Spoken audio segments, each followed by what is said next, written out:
Good afternoon, everyone. I'm honored to stand here with my colleagues to highlight the border crisis, which is the top issue across the country. The numbers do not lie. Our country is being invaded right now, right in front of our very eyes, because of Joe Biden's catastrophic border policies. Just last month, over 300,000 illegal immigrants came across our southern border, the largest amount in a single month in history. 19 of those individuals were arrested for being on the terrorist watch list, not to mention the countless unknown gotaways. Texas is the first line of defense against this full-fledged invasion at our southern border, as Joe Biden and Secretary Mayorkas refuse to enforce our laws by rolling out the red carpet for illegal immigrants. Texas not only has the right to defend itself, but must take a stand for the sake of our country's sovereignty and future. I am proud to stand with Texas, because this is not just a Texas problem. This is a national crisis. Every single community has turned into a border community because of the open border policies of Joe Biden. Overwhelming our communities, bringing illicit fentanyl, increasing crime, and displacing American taxpayers, including students in a high school at New York who were forced to study at home, and now illegals are at a public high school to house them, and students are forced to do online learning. On Friday, I led New York Republicans calling on my home governor, Kathy Hochul, to join the 25 governors in support of Texas Governor Abbott as he tirelessly works and stands with Border Patrol officers to not only secure Texas's border, but secure our country from this invasion that Joe Biden's policies have created. We are proud to stand with our colleagues from Texas today. You will hear from many of them, and I'm honored to turn it over to my colleague, the Majority Whip, Tom Emmer. Thank you, Elise. In a Friday evening news dump, the Biden administration quietly revealed that they made history once again with their failed border policies. More than 302,000 illegal immigrants were encountered at the southern border in December, making it the highest single month ever recorded. This unprecedented crisis is happening for one reason and one reason only. Joe Biden and the Democrats have rolled out the welcome mat for illegal immigrants through their open borders agenda. As a result, Texas has been forced to step up and do what the federal government won't: protect its citizens and the American people. Let me be very clear. Texas has every right to protect its citizens and their property.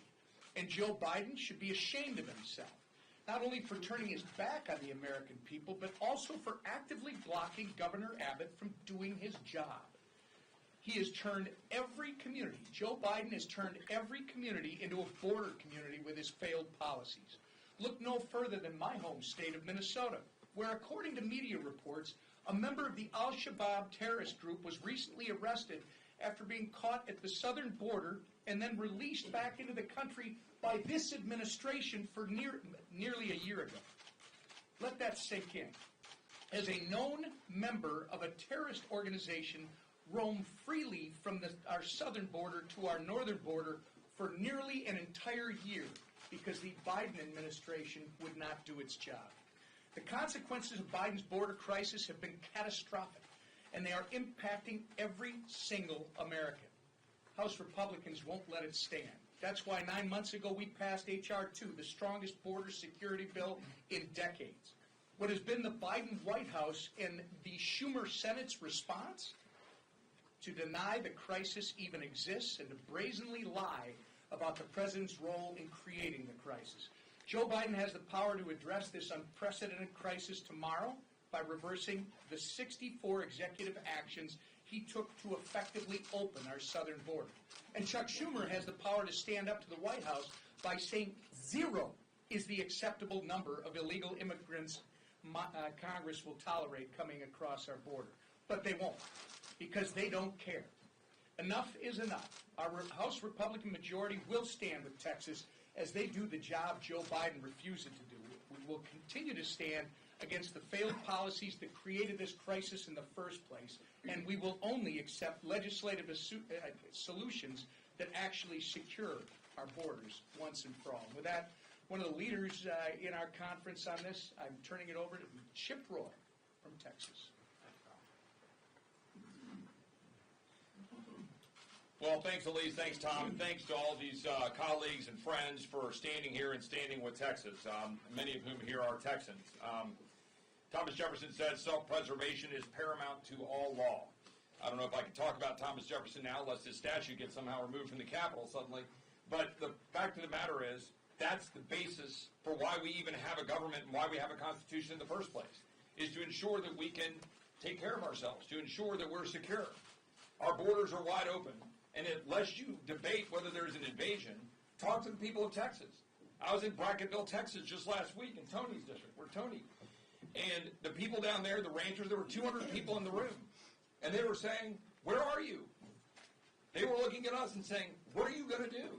What are you going to do to help us? What are you going to do to protect us? Because if not, we're going to have to protect ourselves. And that's what we're seeing out of Governor Abbott, appropriately. The president has the ability right now, the power to stop it. 212F, he could use that power. He could undo many of the orders that Tom referenced. But he chooses not to, because this is all a sham and it's purposeful. It is a purposeful effort to deluge our society and to undermine our way of life, to destroy Western civilization. It is being done at the hands of Democrats in power in the White House. We have a duty in Congress to stand up against funding that behavior, and the governor of Texas has the duty, the right, and the ability under the Constitution of the United States to stand up and defend the people of Texas, and we're going to stand alongside the governor. With that, I'll turn it over to my friend Michael McCall. Thanks, Chip. Let me just say, Texas is ground zero, but it impacts every state. I want to thank the non-Texans for standing with Texas here. Ronald Reagan once said, a country with no borders is no country at all. We don't have a border. This man on day one rescinded all the policies of the prior administration. They finally got it secure. That is, remain in Mexico, migrant protection protocols, building the wall. All these things led to a more secure border. He could change that tomorrow without any legislation coming out of the Senate, but he chooses not to do so. I went down to the border recently in Monica de la Cruz in her district, and with Tony Gonzalez and with Monica de la Cruz, and I've been down there so many times. I was Deputy Attorney General for Criminal Justice. State of Texas, I was the Chief of Counterterrorism, State of Texas, and then I was Chairman of Homeland before Foreign Affairs. I've seen this movie for 25 years. This is the worst movie I've ever seen. When you go down to the detention spaces, it's a human tragedy unfolding. And they're overcrowded, and they are overloaded, and they are dumping them into the United States of America. Why? Because they're being processed in the United States rather than outside the United States. It's really that simple. And they get released, catch and release. 8 million encounters. What are we going to do with them? With no legal status, criminal enterprise in the United States, MS-13, sex trafficking organizations. Then we have 300 on the terror watch list. When I was chair of Homeland, that's a staggering number. The FBI director said that's a big red flag. And that's just who we know about. Finally, 200,000 deaths due to fentanyl poisoning. My children have been to funerals. One just last Christmas Eve. A friend took fentanyl by accident, thought it was Xanax. Christmas morning, the family tried to wake him up. He was dead. This is a real human life tragedy of the Biden administration's policies. We will begin our articles of impeachment tomorrow morning at 10 a.m. on the Homeland Security Committee, and we will prevail because nobody deserves it more than this man. I call him the architect of destruction and chaos. He has created this crisis, and he knows better. He's smarter. He knows what he's done, and he needs to pay for his sins. So with that, let me introduce another great Texan, Mr. Roger Williams. Thank you, Chairman. And I, too, have been going to the border since 2005 when I was Secretary of State of Texas under Governor Perry. And I can tell you it's worse today than it was yesterday, and it's going to be worse tomorrow than it is today. And there is an invasion taking place at this southern border, a national security crisis of Biden's making. Millions of fighting-age men and women are making their way into our communities and draining American resources, and affecting all of you out in the audience. I spent the last week in my district meeting with local law enforcement, elected officials, and constituents to hear how their communities are suffering from Biden's failures at the border. I heard how bad actors are smuggling deadly fentanyl into our streets, and cartel members are terrorizing our communities with human trafficking and violent crimes. My constituents, my neighbors and friends are pleading for help to secure our border. Secretary Mayorkas and President Biden continue to they totally ignore the pleas of the American people, forcing Governor Abbott to take on the crisis alone. Instead of coming to Texas aid, our president has decided to retaliate against and target patriots such as Governor Abbott and the brave men and women of the National Guard who are putting their lives on the line to safeguard our nation. And remember, President Biden has only been to a parking lot in El Paso, Texas. It's his way of talking about the border. And Texans have had enough. It's past time for Biden to get to work and to do what is required of our commander-in-chief. If the federal government refuses to do their job to protect the American people, we must ensure Texas is allowed to defend its borders and its people. It's my honor now to bring one of my colleagues again from Texas, Congressman Brian Babin, to the stand. Brian not here? He's pulling teeth somewhere, I guess. Jody Arrington. Well, among other things, I hosted 8 town halls last week, and we don't have time here today that's sufficient to express the level of outrage that the people in West Texas feel on account of their federal government and their commander-in-chief abandoning them. Not only has this commander-in-chief, this derelict president, failed to enforce the laws of the land, abdicated his chief responsibility to provide for a common defense, he has unilaterally surrendered control of our border to terrorist drug cartels. But he's gone one more step to add insult to injury to the people of Texas and to border states who are trying to fend off this deluge. At every turn, he's used every lever of power to obstruct our leaders from doing the job that he's failed to do. The fundamental question, and I suspect the Supreme Court will answer this, is can Texas and any other state defend its border, protect its citizens, and enforce the laws when the federal government fails to do it? The Constitution is explicit and unequivocal in answering that question. Article 4, Section 4 says basically that every state is guaranteed protection against an invasion by their federal government. And it would make sense that our founding fathers would make provision for a circumstance given that they were pretty wary of a central government. And in Article 1, Section 10, it says, if there is an invasion, or, this is important, imminent danger such that will not permit delay, the state has the sovereign constitutionally protected power to defend its border, protect its citizens, and enforce the laws of the land. And I would posit that not only do they have the right, I think it's the duty of the state to protect its citizens. So let me tell you a few things in closing that I believe to be true. Number one, the state that fought and won its independence against another country is not going to play passive victim to a failed federal government. Number two, the people of Texas are not going to ask Joe Biden for permission to protect its citizens and defend its border. And finally, not only is the Constitution on our side, but the American people are on our side as well.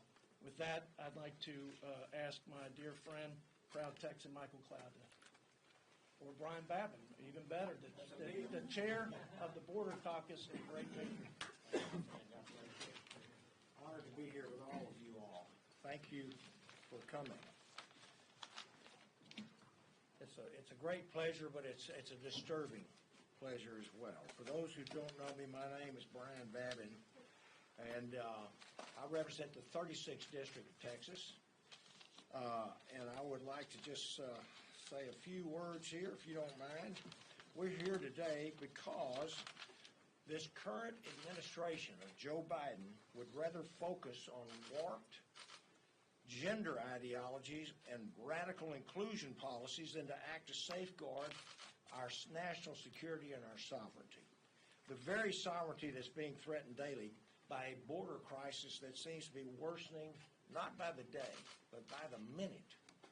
Since Joe Biden and Alejandro Mayorkas put out the welcome mat at our southern border, we have been besieged by millions of unvetted immigrants, including criminals, suspected terrorists, and more, itching to gain entry into the United States. And shamefully, this president and his cronies have gone out of their way to oblige them. The state of Texas is using every resource available to ensure that our southern border doesn't become a relic, an antique of the past. In a persevering spirit reminiscent of that displayed by those at the Alamo in our great state of Texas, the Lone Star State has stood its ground against an invasion and an administration that clearly wants the opposing forces to win. If we cannot defend our borders, America has no future.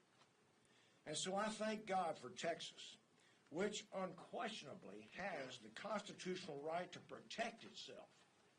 And I'm very, very proud to be a Texan. And if this becomes the hill to die on, I can tell you that I will gladly join my state and my colleagues back here, those from Texas, and our colleagues that don't have to be from Texas, that know that this is a disaster in the making for the United States of America. And with that, I will yield to, who's next? Michael Cloud, my colleague. Thank you.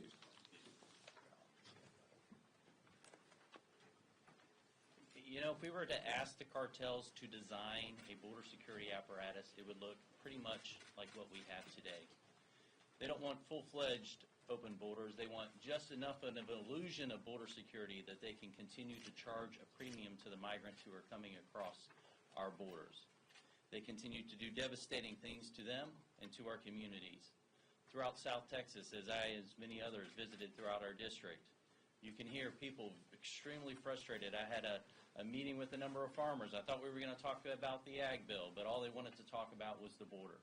That was the same thing over and over again. They're tired of seeing their communities decimated. They're tired of seeing people they know killed. They're tired of seeing the weight that happens on our schools and our hospitals and everything that's happening in our communities because Biden refuses to secure the border. Now, you'll hear him talk about, hey, we need more money. But they don't. The Biden administration, let's be clear, has every single authority that the Trump administration has. They have more resources than the Trump administration has, but they refuse to do anything about it when it comes to securing our border. If they wanted to secure the border, they have every single authority necessary to do so today, and they could do it. But they, instead of enforcing the clear congressional intent of the law, use every single authority they can try to wrangle out of the law to absolutely erase any sense of security. Now, what this does, of course, is fund cartels to the tunes of tens of millions of dollars a week and aid and abet them in their extremely nefarious actions. We have to control the purse strings here in Congress and ensure that they do not have the money to continue to do bad things. They need to step up and they need to secure the border. But at a very minimum, Mr. Biden, if you will not secure the border, at least get out of Texas's way and let us do so. The fact that they continue to go against Texas doing the job of the federal government on our own state tax dollars is absolutely incredulous. It shows their intent that they do not want a secure border. They want not only an open border, but they want the mechanism we have where they're able to create an entire industrial complex around the illegal, nefarious activities that the cartels are doing in our communities. It must be stopped, and we will continue to work to hold the line. And I appreciate Texas standing up and the states that have joined us in doing so. Welcome, colleague Tony Gonzalez from Texas 23rd. I want to thank all my colleagues for being here today. It's very clear that House Republicans are united in securing the border.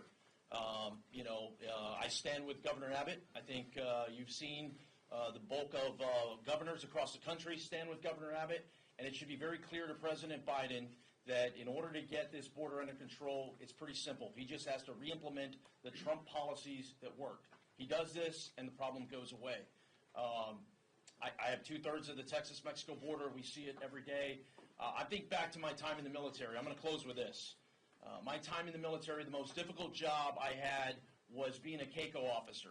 That's when somebody in service passes away. You're that liaison that helps the family deal with that situation. I had to deal with that while I was in service, and I have to deal with that as a member of Congress. It's not fair for Americans to die due to this border crisis. I think of the 3 Americans that were killed in Jordan. Today we're talking about them. Today we're talking about the Americans that were killed overseas. If this border crisis continues, we're going to be talking about Americans being killed here in the United States. That should unite us, not divide us, not only as Republicans, but as all members of Congress. It is our duty to ensure that America is safe. So thank you again, and with that, I'd like to turn it over to my good friend and colleague from Texas's 13th District, Ronnie Jackson. Well, welcome, everyone. Thank you. I'd like to just start by, I'm going to reiterate what's already been said several times, and just remind everyone that this is a disaster that was engineered and facilitated by Joe Biden and the Biden administration. We wouldn't have this if it weren't willingly being put into place. I also want to remind the American people, most specifically those that are going to go out and vote in November, that the people that are suffering most from this right now are hardworking, blue-collar Americans that rely on the resources, federal, local, and state resources that are out there to provide roads and schools and hospitals and food and school lunches. Those things are a resource that's not an indefinite, bottomless resource. Those resources are incredibly stressed right now, and there will come a day soon where those resources are not going to be available. It's already at the case right now where a lot of people go to the emergency department. They can't get sent in the emergency department because there are overwhelming number of immigrants that are illegally here that are seeking medical care. And so taxpayers in this country pay for those resources. We can't allow our country to just be wide open to anybody who wants to come here to fall in on those resources and use those resources. That's not a recipe for success for any country in the world, certainly not for us. And I want to say that, I want to remind those people that are going to go out and vote that this is going to be good. The Biden administration will tell you day after day that this is ultimately not going to be a big deal and that somehow this is good for our country. This is not good for our country. They're in the process right now of putting together a messaging bill that will give them an opportunity to look like they're trying to solve this problem when all they're doing is trying to politically get out of the situation that they put themselves in. But I want to tell everybody that we're not going to back down in Texas. As a member of the Texas delegation, I stand strong with Texas. I know I've talked to a lot of the Border Patrol agents as well. They fully understand what's going on in Texas. They back what we're doing in Texas, and we will not back down, and the Biden administration will not win this fight. And with that, I will turn it over to my West Texas colleague, Congressman August Pfluger. Good evening.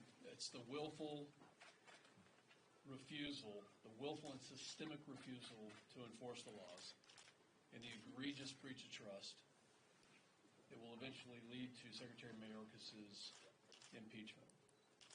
And it's not just Mayorkas, it's the entire administration. And when you think about what that's led to, I want to tell you about a couple of people that lost their lives. Let's talk about the Tambunga family. 71-year-old grandmother and a 7-year-old granddaughter driving about 2 miles to their home, killed by a human trafficker doing 100 miles an hour with 11 illegal aliens in the back of their vehicle. Instantly killed. That story is being replayed every single day, not just in Texas, but throughout the United States. It's the dozens, the hundreds, the thousands of moms who have been up here to Capitol Hill telling us story after story after story of their kids being poisoned by fentanyl that no longer wake up the next morning. because they ingested something that they had no idea was laced with fentanyl, and they were poisoned and died. It's the farmers and ranchers whose properties are being ravaged, who don't want to go out and do the farming and the ranching that their families have done for so many decades. It is the willful refusal to enforce the laws. The executive branch has one job, and that's to enforce the laws that are on the book. We in the legislative branch are going to assert our Article I authorities. And we're going to start by putting Secretary Mayorkas to the test with an impeachment. And I think the voters are going to continue into November by calling this what it is. It is an invasion. It is the most egregious breach of our national security in the history of this country. And those effects are being played out every single day in so many places, and I believe have led to the weakening of our security all over the world, to a place in Jordan where we lost 3 service members today. It's that weakness, or several days ago, it's that weakness that we have to, and we will, use the power of purse to reverse. And President Biden, don't mess with Texas. I'd like to now introduce my friend from Texas 24, Beth Van Dyne. Joe Biden and the extremists in his administration are arsonists. From day one, they have burned down every shred of strong, effective Trump-era border security policy that was protecting America. Through purposeful and persistent actions, the arsonists of the Biden administration have created a national security and humanitarian nightmare. By turning over control of our southern border to the Mexican cartels, Biden and the Democrats have ushered in a new massive era of slave trade here in America that is cursing the lives of illegal immigrant women, little girls, and little boys. But Biden, Mayorkas, and the Democrats couldn't care less about the lives of these small children. They're condemning them to endless rapes and a lifetime of sex trafficking enslavement. And rather than using the power that they already have in existing law, to this end, it's utter catastrophe. Biden is salivating at the prospect of some staggeringly horrible Senate compromise bill to enshrine that this ongoing disaster continues. I've got news for the Senate. You don't reward arsonists by handing them gasoline. Instead, you do what Texas is doing. You dig in, you fight, you hold the line, and you never give in when our national security is constantly being threatened by the traitorous actions of the executive branch. Stand with Texas. Hold the line. And never back down. I want to introduce Morgan Luttrell, an amazing Texan, great friend, and defender of America. My colleagues have spoken most eloquently about the problems that we're seeing, not only in the state of Texas, but across the country. And in my opinion, and I'm talking to the American public, this isn't a red or blue issue. This is an American issue. And the sheer numbers that we're seeing coming across our border every single day it's not only sculling the infrastructure from our small towns, but you're hearing the leadership across the country in the big cities, from New York to Denver, Chicago, that are begging the administration for help, And I want to stand here with my colleagues and say, Governor Abbott, great job. Keep it up. As they've stated, Texas will never back down. We count on the federal government to help us out as much as possible, and they have failed us in Texas. So Greg Abbott has stepped up and said, we will secure our own border, and is doing so. So what does President Biden do? He sues the state of Texas, which he does all the time because we have the ability to stop the flow. President Biden can stand in the White House today, right now, and say, secure the border, and it would happen. But he won't do it. He hasn't done it for the past 3 years, but now we're in an election cycle. And he knows the American public are asking for help. We're spending billions and billions of dollars on illegal immigrants coming across our border. The United States is on the top of the list with sex trafficking. Texas is one of the leading cities. Houston is one of the leading cities for sex trafficking. The federal government has said, we're not helping, so Texas said, all right, enough is enough. Governor Abbott, keep up the great work. With that, I'll pass it out to Ms. De La Cruz. Is she still here? Here we go. Take it. Good afternoon. My name is Congresswoman De La Cruz, and I have the honor to represent Texas's 15th Congressional District. I am so proud of the great state of Texas for doing what the Biden administration has failed to do. It is mi gente, mi comunidad que es 90% hispano. It is my community, my gente, my people, over 90% Hispanics that this is affecting. Shame. Shame on the Biden administration. Shame on Joe Biden for turning his back on my gente en mi comunidad. Shame on Mayorkas for turning his back to those brave men and women out there on the front lines and turning his back to my South Texas. The Biden administration is a disgrace for what they have done, and Texas will hold the line. Thank you. I turn this back to Weber. Randy Weber. Thank you. That's a hard act to follow. Those of you who don't know, Texas has 1,200 miles of the 2,000 miles of the border between the United States and Mexico. We are the ones bearing the brunt of this crisis. You've heard it from all my colleagues. Our communities are bearing the brunt of millions of illegal crossings over the last 3 years. Actually, it's been a lot longer than that, but it's been under the Biden administration exaggerated really badly. Let's be clear. This is a man-made problem. It's just that simple. The consequences of an open border are not just of a force of nature.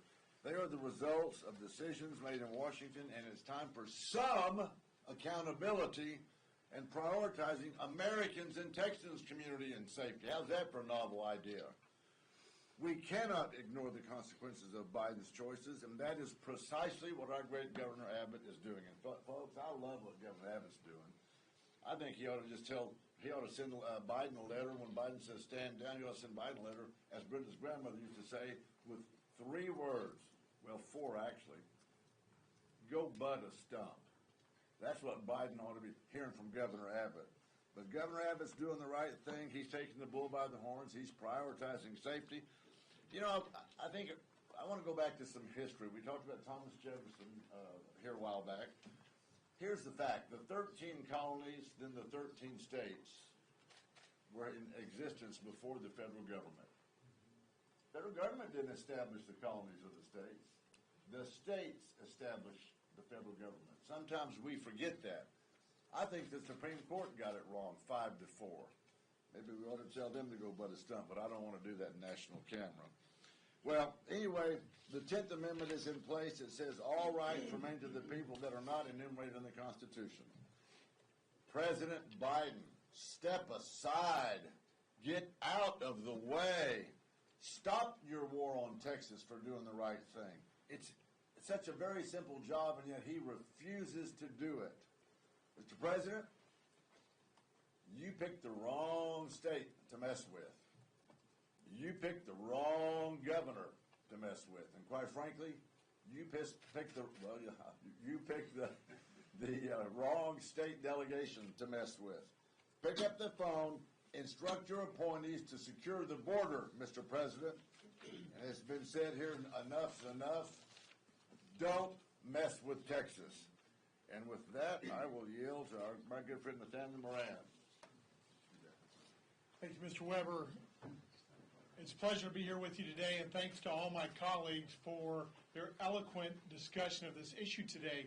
It's clear to me, without any question, that the proximate cause of this crisis are the policies of the Biden administration and the failure and refusal of Secretary Mayorkas to simply do his job. But Democrats nationwide are taking notice, and they're beginning to acknowledge that there is a crisis. And not only that, but they're beginning to acknowledge that the crisis is a result of the Biden administration's open border policies. We saw this just a week and a half ago when House Resolution 957, my resolution denouncing the Biden administration's open policies, was not just supported by Republicans, but it was supported by 14 Democrats. Democrats from Washington State, from Alaska, from Florida, not just from Texas. People across the nation are beginning to understand what we know in Texas to be true, and that there is clearly an invasion. Even so, the Biden administration continues to ignore this reality, and it resists exercising its executive powers to address this crisis.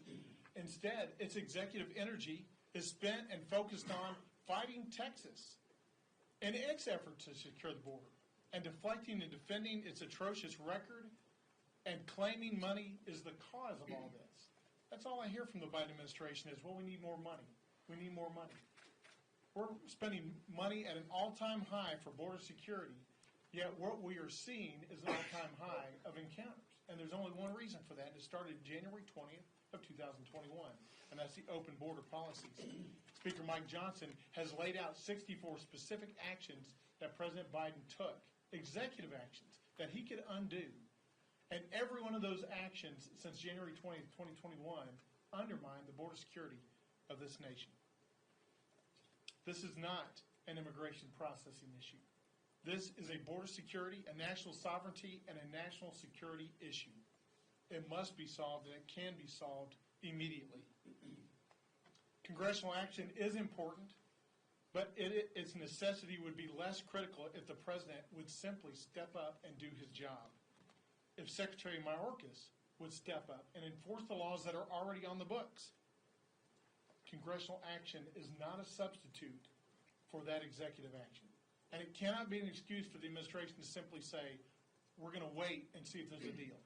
A deal doesn't need to be made. He can make those decisions today under 212F. Secretary Mayorkas can enforce the law today, the laws that are already on the books. These things that we're working on in Congress are a supplement to what we need to happen. We want to bring that number down to 0.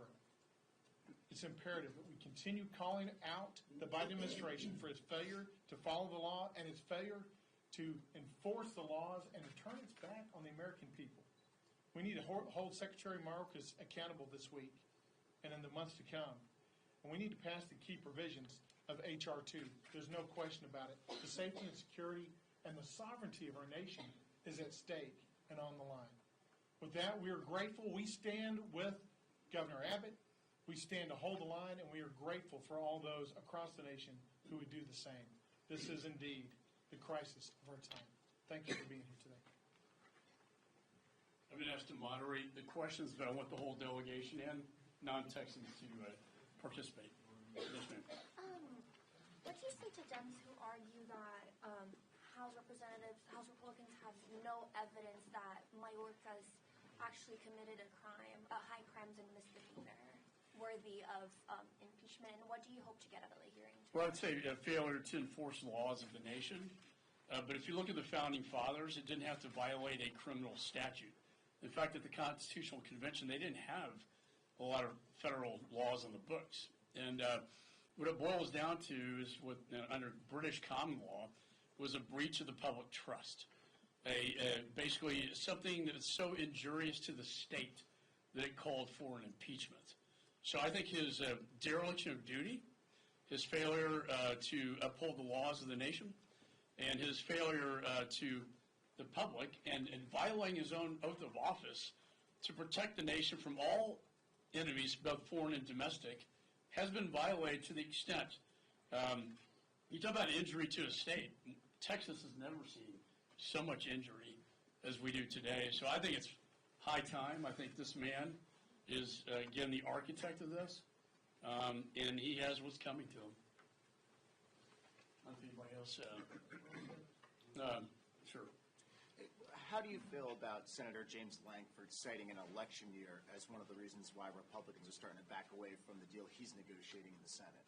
Look, I applaud anybody trying to fix the system and trying to pass additional laws. I've done that in my course of my career, and border immigration's tough. But the fact is, as has been said before, it's the rescission of these executive orders that has created this crisis. He has created, by executive fiat, a crisis now at the border. I'll give you a good example.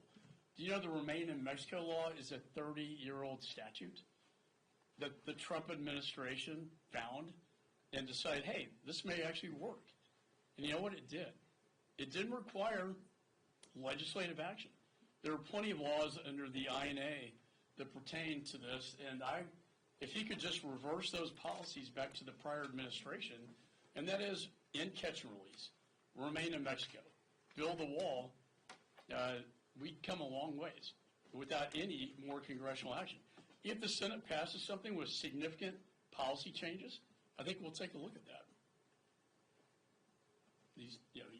Hey, Max. Yeah, Speaker Johnson has said that Senate bill is dead on arrival in the House. It seems like you're striking a different tone. Can you talk about how you approach that?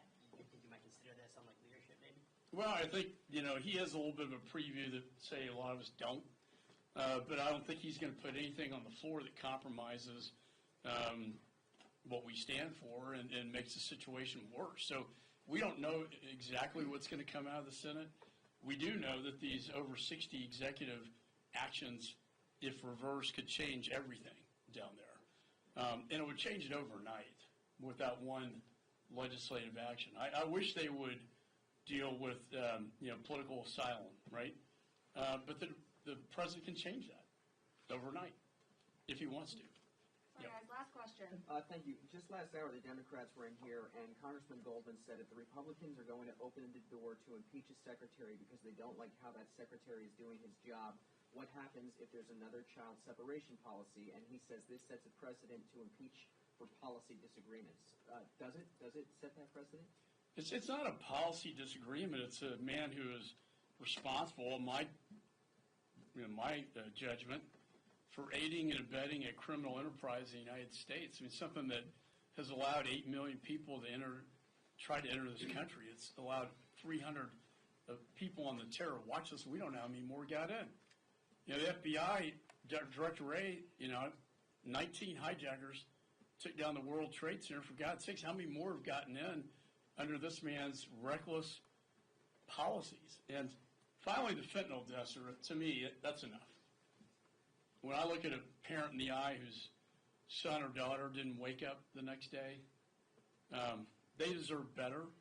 And this may not go anywhere in the Senate, but for God's sake, we're sending a message loud and clear on behalf of the American people that we disapprove of this man. Yes, in the policies, but if you look back to the founders, dereliction of duty, breach of public trust. Those of us who live in a border state see a breach of public trust every single day. No one sees it more than Monica, who I thought gave excellent remarks.